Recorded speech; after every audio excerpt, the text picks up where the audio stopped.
E aí, pessoal, tudo bem? Seja bem-vindo, bem-vinda ao nosso canal Reflexões e Caminho.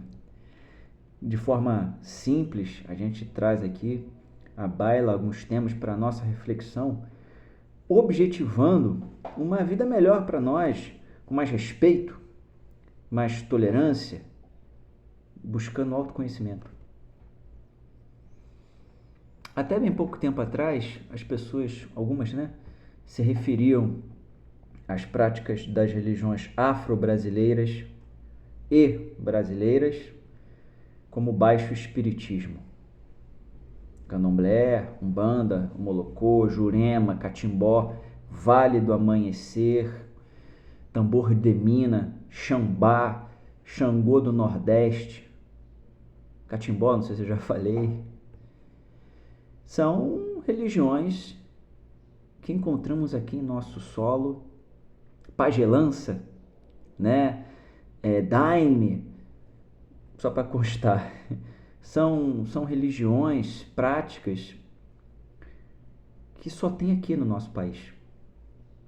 Não falo no caráter de exportação, sabe? Não falo no caráter de exportação. Hoje você tem Umbanda, você tem Candomblé no Japão, na Rússia, lá na França, né?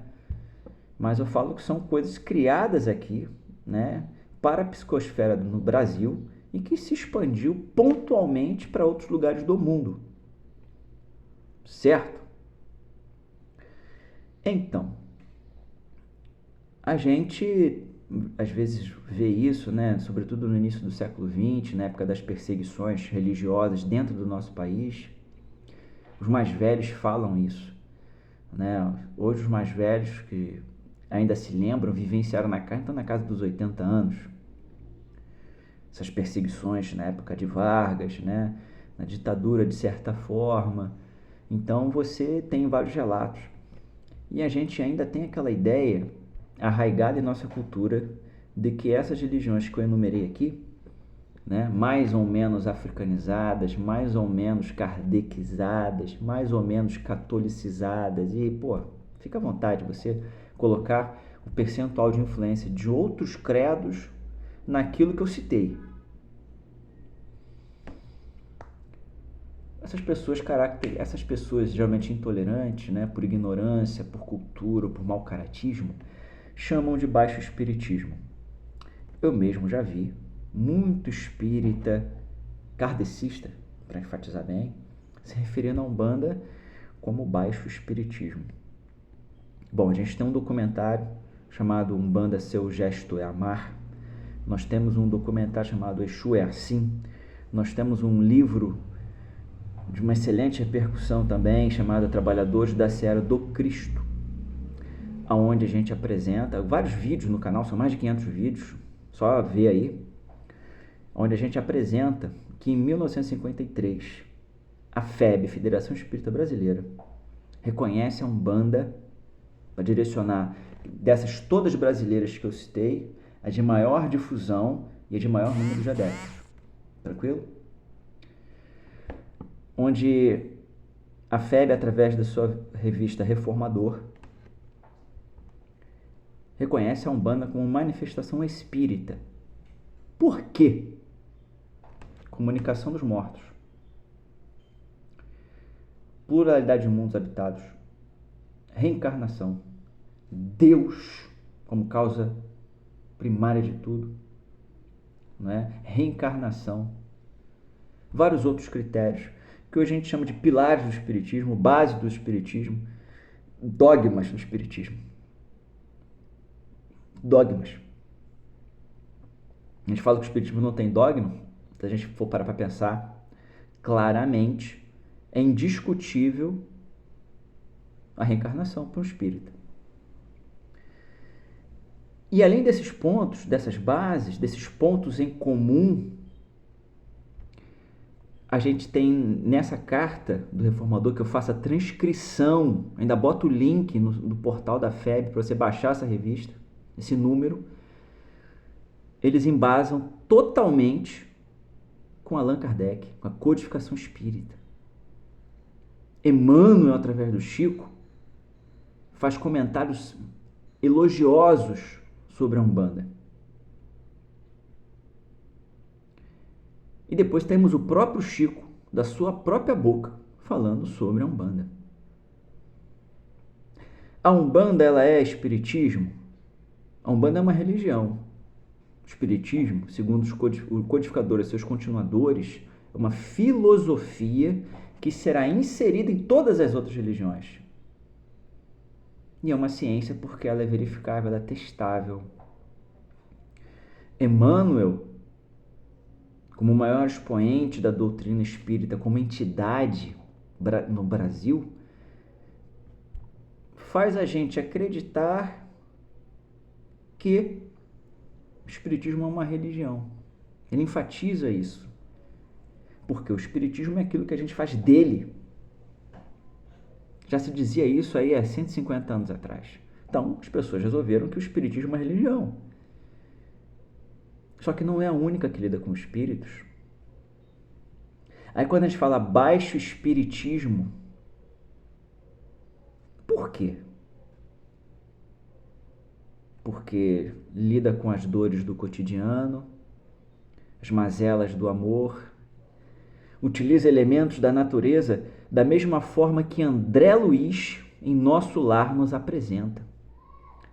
Da mesma forma que Bezerra de Menezes, no livro Voltei, nos apresenta, os dois através do Chico. No livro Loucura e Obsessão, Divaldo Franco, Manuel Filomeno de Miranda, Espírito, ambos se assumindo preconceituosos nesse livro Loucura e Obsessão e se arrependem das besteiras que andaram falando. Está lá escrito no livro Loucura e Obsessão. Se utilizam de uma série de recursos que a Umbanda vale. Então é baixo espiritismo. No Lar de Frei Luís, uma casa que foi espiritualista 90% do tempo de sua existência, que há pouquíssimos anos se vinculou à FEB agora. É uma instituição que tem o nome de Frei. Você chega lá, tem um busto de bronze do caboclo Muricaca. Tem todas as instituições dentro do Lar de Frei Luís, abrigos, asilos, nome de Preto Velho, de Beijada do Luizinho. Tem uma floricultura lá dentro, para você comprar arruda, para você comprar flor branca, lírio branco. Aí você tem o Frei Luís, você pega os livros de Rocha Lima, fundador do Frei Luís, Paulo Frutuoso, você tem uso de sal grosso, você tem uso de banhos de ervas, você tem a caracterização de entidades que se adequam a uma linha de Umbanda, por exemplo. Sem falar em Ivone do Amaral Pereira, no livro Memórias de um Suicida, você vê uma falange de soldados armados com lanças. Você vê índio. No livro dela, Recordações da Mediunidade, você tem um preto velho, psicólogo, fazendo aquilo que um preto velho faz num terreiro de Umbanda perto da sua casa. Então, quando a gente usa a expressão de baixo espiritismo, a gente está desrespeitando os emissários da luz, que não trabalham do jeito que a gente quer, não trabalham do jeito que você acha que deveria achar. Ele trabalha como precisa, usando os elementos para ajudar a você, ajudar o outro.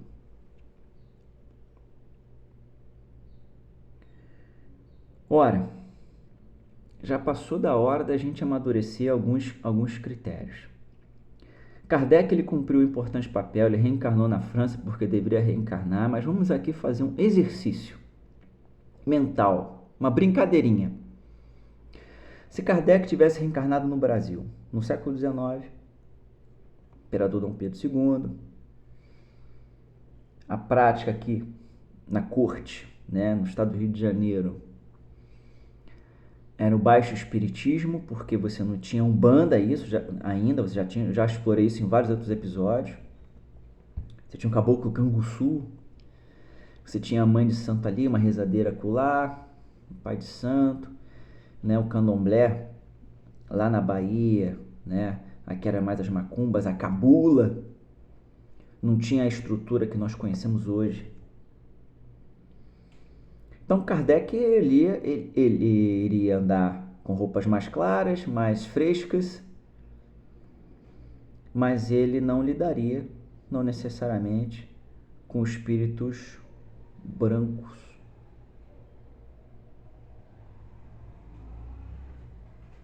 Obrigatoriamente. Até porque muitos dos espíritos que ele lidou na codificação, não há prova alguma que eram loiros brancos de olhos azuis. Quem me disse que Zéfiro era um ariano? Sabe? Então a gente tem que entender isso. Se Kardec estivesse no Brasil, ele trataria com espíritos desencarnados, né, que por trabalhar na psicosfera brasileira tinham a tarefa de quebrar paradigmas, quebrar preconceitos e manifestar com a aparência dos povos oprimidos. Índio, preto velho, mulato, cafuso. Mesma coisa se ele tivesse reencarnado na Ásia, no Japão, na Índia. Ah, mas o negão da Índia pode, porque lá os caras são negros, né? Até nisso a gente tem problemas de aceitação. Então a gente precisa parar de usar essa expressão baixo espiritismo. Por quê? Maçã podre tem todo o segmento.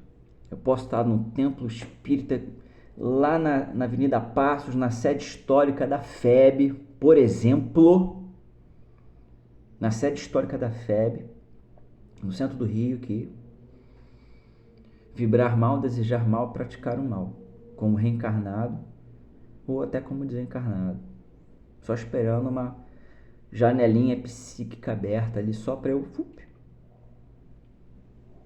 Aí sim, seria baixo espiritismo. Vamos pensar nisso.